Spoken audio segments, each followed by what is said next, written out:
نحمده ونصلي على رسوله الكريم اما بعد فاعوذ بالله من الشيطان الرجيم بسم الله الرحمن الرحيم رب اشرح لي صدري ويسر لي امري واحلل عقدة من لساني يفقهوا قولي. کل کے لیسن میں سے کوئی چیز ایسی جو آپ کو بعد میں یاد آئی ہو اور آپ کے عمل میں بہتری آئی ہو، اس سے کوئی کام کرتے وقت کوئی آیت کوئی مضمون اس کا یاد آیا ہو. یہ کہتی ہے کہ ان کو یہ آیت یاد آئی کہ وَنَكْتُبُ مَا قَدَّمُوا وَآثَارَهُمْ، تو جب یہ ریپر پھینکنے لگی تو ان کو فوراً خیال آیا کہ یہ بھی تو آثار میں شامل ہے.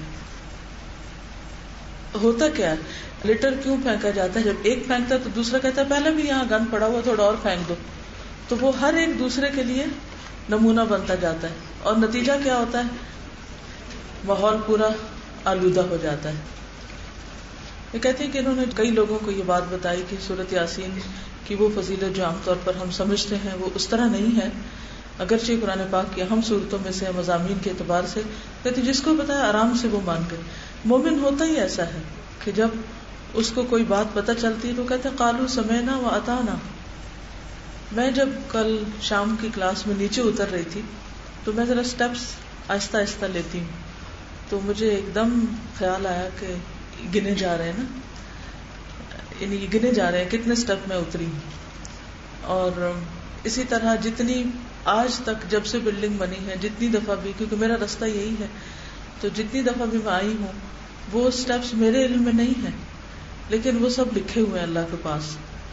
اسی طرح آپ لوگ بھی جتنی دفعہ روز گھر سے یہاں پر آئے ہیں اور پھر کلاس روم میں آتے ہیں، باہر جاتے ہیں، پھر آتے ہیں، یہ سارے قدم بھی لکھے جاتے ہیں. تو یہ ایک ایسا لگے جیسے ایک عجیب سا انکشاف سا ہے. حالانکہ یہ بات تو پتہ ہی ہے، لیکن بار بار قرآن مجید پڑھنے کا فائدہ یہ ہوتا ہے کہ وہ آپ شعوری طور پر وہ کام کرنے لگتے ہیں، اور پھر کوئی مشکل بھی ہو، آپ کو تکلیف بھی ہو کہیں جانے میں، تب بھی آپ خوشی سے جاتے ہیں کیونکہ وہ ساری گواہیاں لکھی جا رہی ہیں. اور اللہ سبحانہ وتعالیٰ اپنی طرف نسبت فرماتے ہیں وَنَكْتُبُ، ہم لکھ رہے ہیں. تو جو چیز اللہ سبحانہ وتعالیٰ لکھ رہے ہوں وہ تو کہیں نہیں جاتی. یہ بھی تو کہا جا سکتا تھا نا کہ ہم تمہاری ساری موومنٹس لکھ رہے ہیں. موومنٹ بھی لکھی جاتی ہے، انسان جو کچھ کرتا ہے، لیکن سارے کاموں میں سے خاص طور پر سٹیپس، قدم، نشان، ان کی بات ہوئی. فی اعناقہم اغلالا، تھوڑی دیر کے لیے بھی اگر کہیں ہمیں احساس ہو کہ ہم بند ہیں یا ہمیں گھٹن ہو رہی ہے یا کوئی بھی ایسی چیز، تو سوچ کے بھی سانس لینا دوبھر ہوتا ہے. اصل مشکل یہ ہے کہ ہم یہ سمجھتے ہیں کہ دوزخ کی آگ اور اس کی سزائیں یہ بس ان لوگوں کے لیے جو اللہ کو نہیں مانتے. لیکن بہت سی احادیث سے یہ پتہ چلتا ہے کہ اگر انسان ان کاموں کا ارتکاب کرتا ہے جن سے اللہ نے روکا ہے تو سزا پانے والا کوئی بھی ہو سکتا ہے. چلیے شروع کرتے ہیں. انا نحن نحیی الموتى ونکتب، کتنی دفعہ ہم کا صیغہ استعمال ہوا ہے؟ انا نحن نحیی اور پھر نکتب، 4 بار. اس سارے عمل کی نسبت اللہ سبحانہ وتعالی نے اپنی طرف کی ہے. انا، بے شک ہم، یقیناً ہم، نحن، ہم. اس تکرار سے کیا پتہ چلتا ہے؟ تاکید. نحیی، ہم زندہ کریں گے. کس کو؟ الموتا، مردوں کو. جو لوگ بھی مر جائیں گے پھر وہ دوبارہ اٹھائے جائیں گے، ہم ان کو زندہ کریں گے. موتا کا ایک اور معنی بھی کیا گیا ہے اور وہ ہے مردہ دل، ایمان نہ لانے والوں کے دل، کفار کے دل. تو اللہ سبحانہ وتعالیٰ کی طاقت کا بیان ہے، قدرت کا بیان ہے کہ ہم ان کو بھی ہدایت دینے پر قادر ہیں، ان کو بھی ایمان کی زندگی دے سکتے ہیں. تو اگر یہ معنی کیا جائے تو اشارہ ہے پھر اہل عرب کی طرف کہ ان میں سے جو لوگ آج نہیں مان رہے ایک وقت آئے گا کہ یہ مان جائیں گے. آج یہ سو رہے ہیں, آج یہ غفلت میں پڑے ہوئے ہیں, لیکن ایک وقت آئے گا کہ ان کی غفلت دور ہو جائے گی اور یہ جاگ اٹھیں گے. اور ایسا ہوا اللہ کی توفیق سے, کیونکہ نبی صلی اللہ علیہ وسلم کو بھیجا اس لیے گیا تھا کہ جو لوگ سو رہے ہیں, غفلت میں ہیں, آپ ان کو جگائیں, آپ ان کو خبردار کریں. اور جب آپ نے ان کو جگایا تو ان میں سے اکثریت پھر جاگ اٹھی, وہ اکثریت جو پہلے سوئی ہوئی تھی. یہ قرآن پاک کا ایک معجزہ ہے, یہ سوئے ہوئے دلوں کو جگا دیتا ہے. وَنَكْتُبُ, اور ہم لکھ رہے ہیں, مَا قَدَّمُوا, جو انہوں نے آگے بھیجا, یعنی ایمان لانے کے بعد جو بھی انہوں نے کام کیے اپنی زندگی میں, ہم نے ان کو بھی لکھ لیا. وَآثَارَهُمْ, اور جو اپنے پیچھے انہوں نے آثار چھوڑے, جو ان کی تاریخ بنی, اور جو بعد کی نسلوں میں ان کے اثرات باقی رہے. وہ لوگ جو پہلے کفر پر تھے, پھر انہوں نے ایمان قبول کیا اور ایک تاریخ مرتب کی.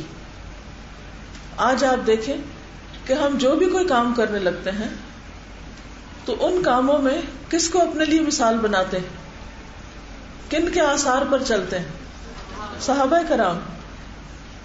وہ لوگ جو پہلے منکر تھے, ایمان لا کر ان کو کیا شرف ملا, کیا سعادت ملی؟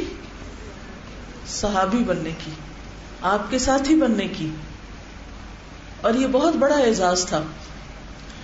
تو انا نحن نحيي الموتى ونكتب ما قدموا وآثارهم وكل شيء, اور ہر چیز جو بھی انہوں نے کام کیے, جو بھی اثرات چھوڑے, اور بعد کی نسلیں جو بھی ان کے طریقہ کار پہ چلی, کیونکہ ہمارے لیے ہدایت کا معیار کیا رکھ دیا گیا, صراط الذین انعمت علیہم, اہدنا الصراط المستقیم. کیونکہ آپ سیدھے راستے پر تھے, آپ نے لوگوں کو سیدھا راستہ دکھایا, اور باقی سب لوگوں کے لیے کیا حکم تھا کہ وہ اپنے لیے کیا مانگے, اہدنا الصراط المستقیم صراط الذین انعمت علیہم. تو یہ انعمت علیہم کون تھے؟ من النبیین والصدیقین والشہداء والصالحین, یہ فرسٹ جنریشن کے لوگ. اور پھر یہ سلسلہ چلتا رہا. بعد میں جو بھی اس قافلے میں شامل ہوئے, جو پہلے غافل تھے کہ اچانک وحی الہی کی قرآن مجید کی شکل میں بارش ان کے اوپر پڑی, وہ مردہ مٹی, وہ مردہ زمین جاگ اٹھی. آگے بھی ذکر آئے گا, وآیۃ لہم الارض المیتہ احییناہا. تو انسانوں کے دل بھی کیسے ہوتے ہیں؟ زمین کی طرح ہوتے ہیں. بعض زمینوں پہ جب بارش پڑتی ہے تو کیا ہوتا ہے, مٹی ابھر آتی ہے, جاگ اٹھتی, اس میں سے خوشبو آنے لگتی. پھر اس کو بس اشارے کی ضرورت ہوتی. اس میں جب بیج پڑتے ہیں تو فوراً وہ بیج اگاتے ہیں اور ہر طرف ہریالی ہو جاتی. صحابہ کرام کی مثال بھی ایسے ہی ہے کہ جب عرصہ دراز تک انہیں کوئی ہدایت کا پیغام نہیں پہنچا تو کچھ بنیادی اخلاقی خوبیاں تو ان کے اندر تھیں, اور وہ ایسے ہی تھیں جیسے زمین کے جوہر, مردہ زمین, بارش نہ ہونے کی وجہ سے وہ سارے خزانے اس کے اندر دفن ہوتے ہیں, لیکن جو ہی پانی پڑتا ہے, بیج پڑتا ہے, وہ سارے خزانے باہر آنے لگتے ہیں. اور پھر وہ دوسرے لوگوں کے لیے, بعد میں آنے والے لوگوں کے لیے مثال بن جاتے ہیں. اور ان کی مثال کا اتباع کرنے کے لیے ہم سب کو کہا گیا ہے, اور ہمیں یہ کرائیٹیریا دے دیا گیا ہے کہ فَإِنْ آمَنُوا بِمِثْلِ مَا آمَنْتُمْ بِهِ فَقَدْ اهْتَدَوْا. پھر اگر وہ ایمان لائیں جیسا تم ایمان لائے تو ہدایت پائیں گے. تو ان کے آثار پر ہم چلے. اور آج تک جو بھی کوئی شخص حضرت ابو بکر صدیق رضی اللہ تعالیٰ عنہ, یا حضرت عمر رضی اللہ تعالیٰ عنہ, حضرت عثمان رضی اللہ تعالیٰ عنہ, یا حضرت علی رضی اللہ تعالیٰ عنہ, یا ان کے علاوہ باقی صحابہ کرام اور صحابیات کے طرز عمل سے متاثر ہوتا ہے اور اس سے موٹیویٹ ہو کر کوئی بھی کام کرتا ہے تو اس کا اجر و ثواب کس کو ملتا ہے؟ وہ سب کون لکھ رہا ہے؟ اللہ سبحانہ و تعالیٰ لکھ رہے ہیں. ان کے آثار اللہ نے محفوظ کر لیے. اور اس کے بعد جو کوئی اس راستے پر چلا جس جس کو بھی یہ وحی الہی ملی ان سب نے بھی جو کام اپنی زندگی میں کیے، جو بھی کارنامے سر انجام دیے، جیسے بعد میں جو صحابہ دیر سے مسلمان ہوئے جیسے اکرمہ ہے یا ابو سفیان ہے یا خالد بن ولید ہیں، ان لوگوں نے بھی جو تاریخ مرتب کی وہ سب بھی لکھی گئی، اور بعد کی جنریشن میں جو جو ان سے انسپائر ہوئے وہ بھی لکھا گیا. اور پھر آپ دیکھیے کہ ہر دور کے لوگ، کیونکہ شروع میں کیا کہا گیا، یاسین والقرآن الحکیم انک لمن المرسلین، قرآن حکیم کی قسم آپ رسولوں میں سے ہیں. رسول کیوں بھیجے جاتے ہیں؟ ہدایت دینے کے لیے. اور وہ کب ہدایت دیتے ہیں؟ جب وہ خود ہدایت پر ہوتے.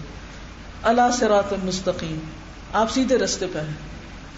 اور تنزیل العزیز الرحیم، یہ قرآن مجید جو آپ کو دیا گیا ہے یہ کوئی معمولی کتاب نہیں ہے، یہ زبردست رحم فرمانے والی ہستی کی طرف سے آیا ہے. اور کس لیے آیا ہے؟ تاکہ لوگوں کو ڈرایا جائے، خبردار کیا جائے. اور اس راستے میں مشکلات آئیں گی، ریزسٹنس آئے گی، کچھ لوگ ایسے ملیں گے کہ جو مان کر نہ دیں گے. تو اس گروہ کی بات پہلے ہوئی کہ جنہوں نے ہدایت قبول کرنے سے انکار کر دیا تھا، اور آپ کو تسلی دی گئی کہ اس میں آپ کا قصور نہیں ہے. انہوں نے نہ ماننے کا فیصلہ کر لیا ہے کیونکہ یہ دنیا کی محبت میں گرفتار ہے، یا اپنے تعصبات میں گرفتار ہیں، یا آباء و اجداد کی تقلید کر رہے ہیں. ایسے لوگ سواء علیہم انذرتہم ام لم تنذرہم لا یؤمنون، یہ نہیں مانیں گے. مانے گا کون؟ انما تنذر من اتبع الذکر. تو ڈرانے والا تو سب کو ڈراتا ہے، لیکن لوگ دو حصوں میں بڑھ جاتے ہیں، کچھ نہ ماننے والے اور کچھ ماننے والے. جو ماننے والے ہوتے ہیں وہ ذکر کی پیروی کرتے ہیں اور رحمان سے غائبانہ طور پہ ڈرتے ہیں. ایسے لوگوں کو مغفرت کی بشارت ہے، عزت والے اجر کی بشارت ہے. اور پھر یہ کون کرتا ہے؟ یہ ہدایت کون دیتا ہے؟ یہ دلوں کو زندہ کون کرتا ہے؟ یہ اللہ رب العزت کرتا ہے. تو انا نحن نحیی الموتى کس سے متعلق ہے؟ پھر اگر موتا کا ترجمہ یہاں، کیونکہ یہ ترجمہ میں نے ذاتی طور پہ نہیں کیا، یہ قرآن مجید کی دیگر آیات سے پتہ چلتا ہے. افمن کان میتا فاحییناہ وجعلنا له نورا یمشی بہ فی الناس، کہ کیا بھلا وہ شخص جو مردہ تھا پھر ہم نے اس کو زندگی بخشی، یعنی ہدایت عطا کی. اور اس کے علاوہ بھی آیات ہیں جن سے یہ پتہ چلتا ہے کہ ایک انسان تو فزیکلی مر جاتا ہے جب اس کی روح چلی جاتی، اور وہ لوگ بھی اللہ کے نزدیک مردہ ہی شمار ہوتے ہیں جن کے اندر ہدایت نہیں ہوتی، ان کے دل مرے ہوئے ہیں، سوئے ہوئے ہیں. اللہ اس بات پہ قادر ہے کہ ان کو جگا دے، ان کو زندہ کر دے، اور اللہ اپنا فیصلہ نافذ کر کے رہتا ہے. جو وہ ارادہ کرے، انما امرہ اذا اراد شیئا ان یقول له کن فیکون. اس سے پتہ یہ چلتا ہے کہ انسان کو کبھی مایوس نہیں ہونا چاہیے، کبھی بھی مایوس نہیں ہونا چاہیے. وہ سب لوگ جنہوں نے نبی صلی اللہ علیہ وسلم کی مخالفت کی، ان کی اولادیں آپ پر ایمان لے آئیں. قرآن مجید میں یہ مضمون بھی آتا ہے، یخرج الحی من المیت ویخرج المیت من الحی. وہ مردہ سے زندہ کو اور زندہ سے مردہ کو نکالتا ہے. یہ اللہ کا کام ہوتا ہے. پیغمبر کا کام کیا ہے؟ اللہ کے داعی کا کام کیا ہے کہ وہ لوگوں تک اللہ کا پیغام پہنچاتا رہے، وہ اس رحمت سے خود بھی فائدہ اٹھائے اور دوسروں تک بھی اس کو لے جائے جو اللہ نے اس پر نازل کی ہے، اس کو عطا کی ہے. اور باقی کام اللہ کا ہے. ہدایت اللہ دیتا ہے. انا نحن نحیی الموتى ونکتب ما قدموا وآثارهم وکل شیء احصیناہ فی امام مبین. اب اس کو اپنے اوپر لیجیے. قرآن مجید سے پہلے ہمارے دل کیسے تھے؟ ہم کہاں تھے؟ اندھیروں میں، دل مردہ.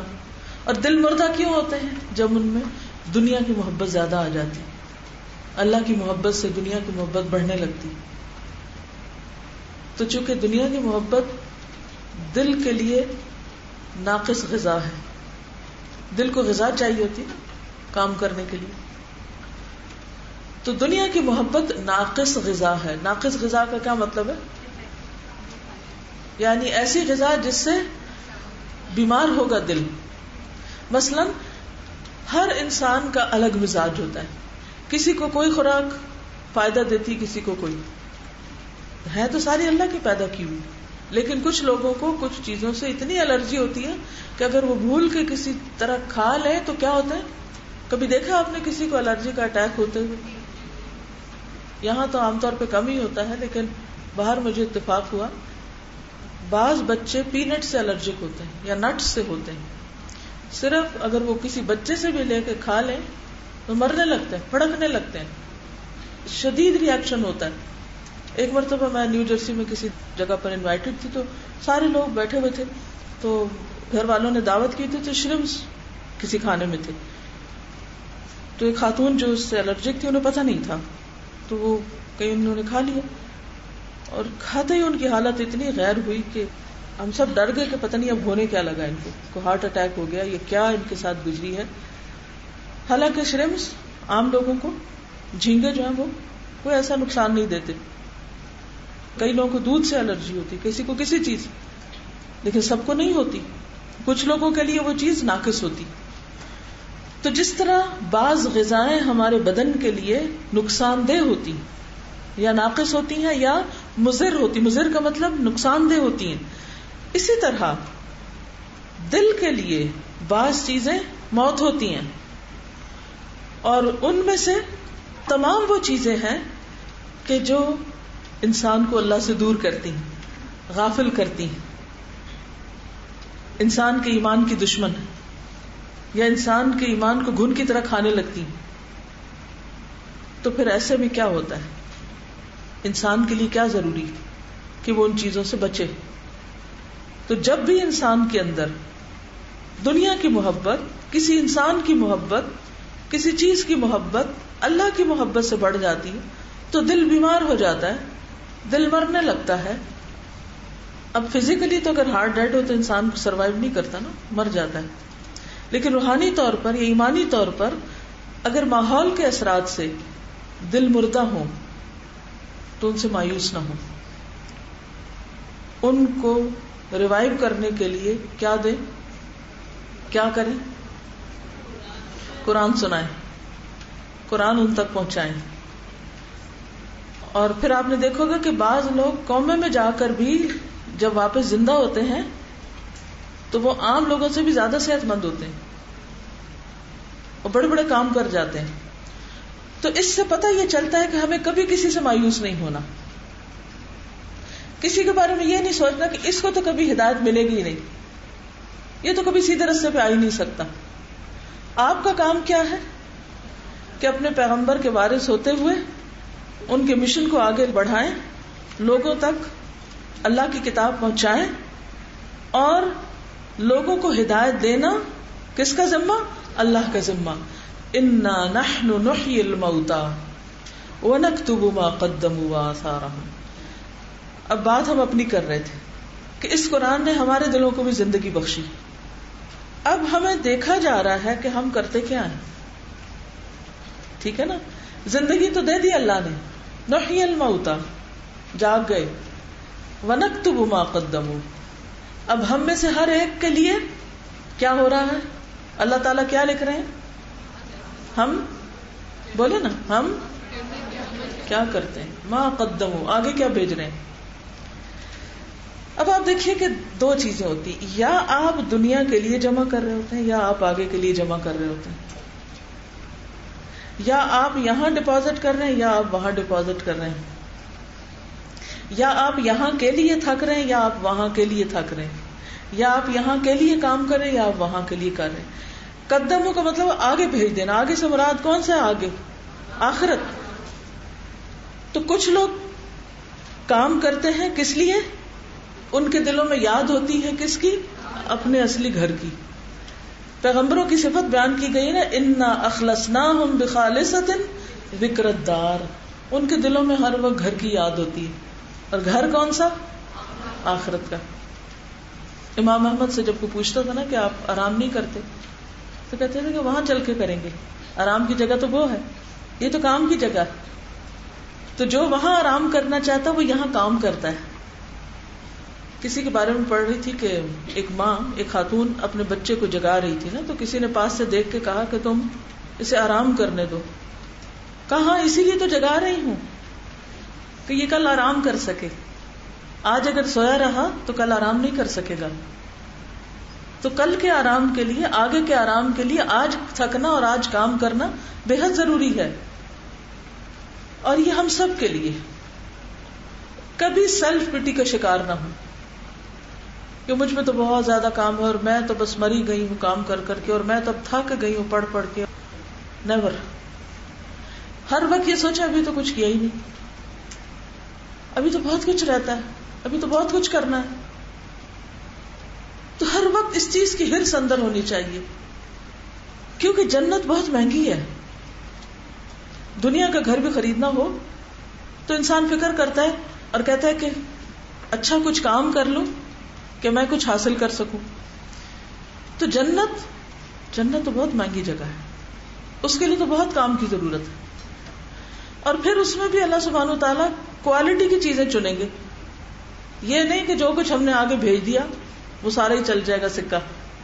نہیں، صرف کھرا، کھوٹا نہیں چلے گا. فرق پتا ہے نا کھرے اور کھوٹے کا؟ کھرا کیا ہوتا ہے؟ خالص، اصلی، جعلی نہیں. جعلی نوٹ نہیں چلے گی.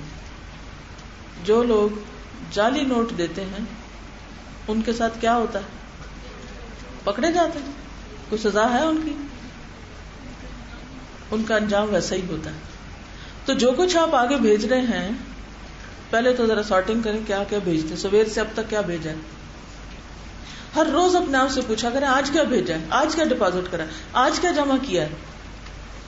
اور پھر وہ کھرا تھا یا کھوٹا تھا؟ کیونکہ اگر کھوٹے سکے بھیجے تو کوئی فائدہ نہیں، وہ جنت کے لیے کام نہیں آتے.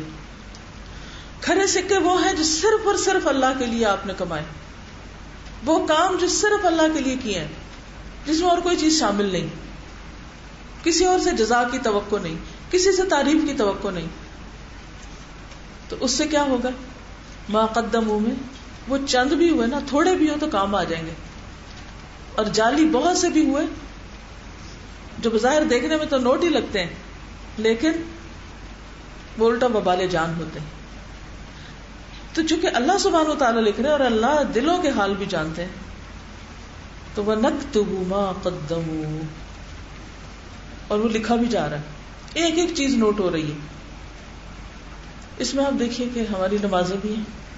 نماز ہم کہاں کے لیے پڑھتے ہیں؟ وہاں کے لیے پڑھتے ہیں نا. کچھ لوگ یہاں کے لیے پڑھتے ہیں اور اگر یہاں کا کام نہ تو چھوڑ دیتے ہیں. روزہ بھی، صدقہ خیرات بھی، کوئی بھلائی جو ہم کسی وقت کسی کے ساتھ بھی کرتے ہیں، اگر ہم ایک لمحے کے لیے سوچ لینا بس وہاں کے لیے جمع کر رہی ہوں، تو وہ عام طور پہ تو محاورہ نے نیکی کر دریا میں ڈال، تو اس کا مطلب بھی یہی ہے کہ وہ دریا میں کچھ چیز پھینک دے تو ڈھونڈنی مشکل ہے نا. یعنی کہ انسان پھر احسان نہ کرے، جتائے نہ، دکھائے نہ کہ چاہیے میں نے کیا تھا، بس کیا آگے بھیجا، ڈپازٹ کرا، ختم. جیسے بینک میں آپ پیسے جمع کراتے رہتے ہیں لیکن جعلی نوٹ لے کے جائیں گے تو جمع ہی نہیں کریں گے، الٹا آپ کو پکڑوا دیں گے. تو سبق اس سے یہ ملتا ہے کہ ہم سب کو یہ دیکھنا چاہیے کہ ہم آگے کے لیے کیا بھیج رہے ہیں. نیکیاں بھیج رہے ہیں یا برائیاں بھیج رہے ہیں؟ اللہ کا ذکر بھیج رہے ہیں یا غیبت بھیج رہے ہیں؟ دوسروں کے ساتھ خیر خواہی کی باتیں ہیں وہ بھیج رہے ہیں آگے، یا تان و تشنیع بھیج رہے ہیں؟ کیا کر رہے ہیں؟ کیونکہ سب کچھ نوٹ ہو رہا ہے، سب ریکارڈ ہو رہا ہے. وآثارہم، اور ان کے آثار یہ بڑی مشکل چیز ہے. اب جو کچھ کر رہے ہیں وہ تو کر ہی رہے ہیں، لیکن ہم کرتے ہوئے ہر وقت تنہا تھوڑی ہوتے ہیں. تنہا ہو تو بھی ویڈیو ریکارڈنگ ہو رہی ہے، اکیلے میں بیٹھ کے بھی کچھ کر رہے ہیں وہ بھی ریکارڈ ہو رہا ہے. فرشتے وہاں بھی پہنچے ہوئے، وہاں بھی نہیں چھوڑتے. بعض اوقات ہم کہتے ہیں نا ذرا الگ ہو کے، اکیلے ہو کے کوئی بات کر لیں، چھپ کے کوئی کام کر لیں، چوری چوری کچھ کر لیں. کوئی چیز چوری نہیں ہے، اللہ کے یہاں سب حاضر ہے. کوئی چھپنا چھپنا نہیں ہے. ہر عمل، ہر قول فعل، ان سب چیزوں کی مکمل ریکارڈنگ ہو رہی ہے. اندھیرے میں بھی ہو جاتی. ہمارے کیمرے تو اب بنے ہیں نا جو اندھیرے کی تصویر لیں، لیکن وہاں پہلے سے ہی ایسی ٹیکنالوجی موجود ہے. دن ہو رات ہو، سمندر کے اندر اتر جائیں، جہاز پہ بیٹھ کے اوپر چلے جائیں، کہیں بھی ہو، اس سے کوئی فرق نہیں پڑتا. دنیا کے کسی حصے میں بھی ہو، کیونکہ کئی لوگ سعودی عرب میں تو بڑے اچھے مسلمان بن جاتے ہیں، لیکن وہی لوگ جب امریکہ جاتے ہیں تو کچھ اور بن جاتے ہیں. وہ بھول جاتے ہیں کہ وہی فرشتے جو سعودی عرب میں، جو پاکستان میں ساتھ تھے، وہی کینیڈا میں اور امریکہ میں ساتھ ہیں. وہ وہاں بھی ریکارڈنگ کر رہے تھے، وہ یہاں بھی کر رہے ہیں. انہوں نے تو اپنی ڈیوٹی چھوڑی نہیں، کیونکہ اللہ سبحانہ وتعالیٰ فرماتے ہیں ام یحسبون انا لا نسمع سرهم ونجواهم بلا ورسلنا لدیہم یکتبون. سورۃ الزخرف آیت 80. کیا وہ سمجھتے ہیں کہ بے شک ہم نہیں سن رہے ان کی چپکے کی ہوئی باتیں یا کام اور ان کی سرگوشیاں؟ بلا، کیوں نہیں، ورسلنا، اور ہمارے فرشتے، لدیہم، ان کے پاس ہی، یکتبون، لکھ رہے ہیں، وہ ساتھ ہی ہیں ان کے. سورۃ الجاثیہ میں فرمایا ھذا کتابنا ینطق علیکم بالحق، یہ ہماری کتاب تم پر حق کے ساتھ بولے گی. انا کنا نستنسخ ما کنتم تعملون، بے شک ہم لکھوا رہے تھے جو بھی تم عمل کر رہے تھے. تو یہ اللہ کے حکم سے سارے ریکارڈ مینٹین ہو رہے ہیں. يُنَبَّأُ الْإِنسَانُ يَوْمَئِذٍ بِمَا قَدَّمَ وَأَخَّرَ، اس دن انسان کو بتا دیا جائے گا جو اس نے آگے بھیجا اور جو پیچھے چھوڑا. عَلِمَتْ نَفْسٌ مَا قَدَّمَتْ وَأَخَّرَتْ، جان لیا ہر شخص نے جو اس نے آگے بھیجا اور جو اس نے پیچھے چھوڑا. کیا مطلب اس بات کا؟ جو کرتے ہیں وہ بھی لکھا جائے گا، جو نہیں کرتے وہ بھی لکھا جائے گا. مثلا نماز نہیں پڑھتے تو ایسا تو نہیں کہ چھوڑ دیا جائے، وہ بھی لکھا جائے گا. جو جلدی کیا اور جو لیٹ کیا وہ بھی لکھا جائے گا. جو وقت پہ پڑھی اور جو لیٹ کر کے پڑھی وہ اس طرح بھی لکھا جائے گا. ہر چیز جیسی ہے ویسی ہی لکھی جائے گی، وہ سب بھی لکھا جائے گا.